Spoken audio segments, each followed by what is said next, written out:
മഹാദേവ ക്ഷേത്രത്തിലെ അകത്ത് കാണുന്ന ബലിക്കല്ലുകളിൽ സപ്തമാതൃക്കളെയും നിർമാല്യധാരിയെയും നമ്മൾ പരിചയപ്പെട്ടു.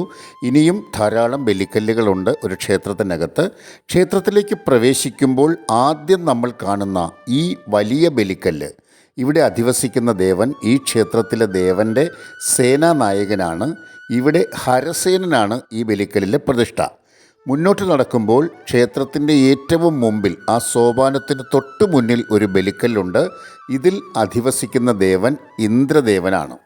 അവിടെ നിന്ന് നമ്മൾ മുമ്പോട്ട് നടക്കുമ്പോൾ ഇവിടെ ഈ കാണുന്ന ബലിക്കല്ലിൻ്റെ അധിദേവത അഗ്നിദേവനാണ്. സപ്തമാതൃക്കൾക്ക് സമീപത്ത് കാണുന്ന ഈ ബലിക്കല്ലിൽ യമദേവനാണ് പ്രതിഷ്ഠ. മുന്നോട്ട് നടക്കുമ്പോൾ ഇവിടെ 2 ബലിക്കല്ലുണ്ട്. അതിൽ വലുതിൽ അധിവസിക്കുന്നത് നിര്യതിയാണ്. മറ്റേതിനെക്കുറിച്ച് പിന്നീട് പറയാം. നേരെ മുന്നോട്ട് നടക്കുമ്പോൾ നമ്മൾ പടിഞ്ഞാറ് ഭാഗത്തെത്തുന്നു. ഇവിടെ ബലിക്കല്ലിൽ പ്രതിഷ്ഠിച്ചിരിക്കുന്നത് വരുണദേവനെയാണ്. മുന്നോട്ട് നടക്കുമ്പോൾ ഈ കാണുന്ന ബലിക്കല്ലിൽ വായുദേവനാണ് പ്രതിഷ്ഠ. ഇവിടെ ഓവിനടുത്ത വലിയ ബലിക്കല്ലിൽ സോമനാണ്, ചന്ദ്രനാണ് പ്രതിഷ്ഠ. മുന്നോട്ട് നടക്കുമ്പോൾ നിർമാല്യധാരിക്കപ്പുറത്തും 2 ബലിക്കല്ല് കാണാം. അതിൽ വലുത് ഈശാനനാണ്, ഈശാനൻ.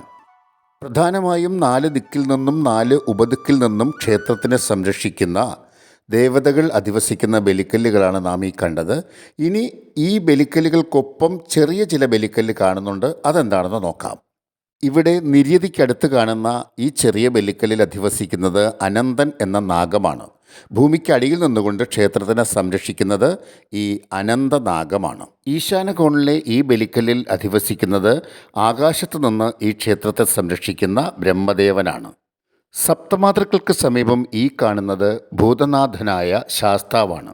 വായുദേവൻ്റെ സമീപത്തായി ഈ കാണുന്ന ബലിക്കല്ലിൽ ദുർഗയും സുബ്രഹ്മണ്യനും അധിവസിക്കുന്നു. ഓവിന് സമീപത്ത് സോമനൊപ്പം സ്ഥിതി ചെയ്യുന്ന ഈ ബലിക്കല്ല് ധനത്തിൻ്റെ ദേവനായ വൈശ്രവണൻ അഥവാ കുബേരനാണ്. അപ്പോൾ ഇത്രയുമാണ് നമ്മുടെ മഹാദേവ ക്ഷേത്രത്തിലെ അകത്തെ പ്രധാന ബലിക്കല്ലുകൾ.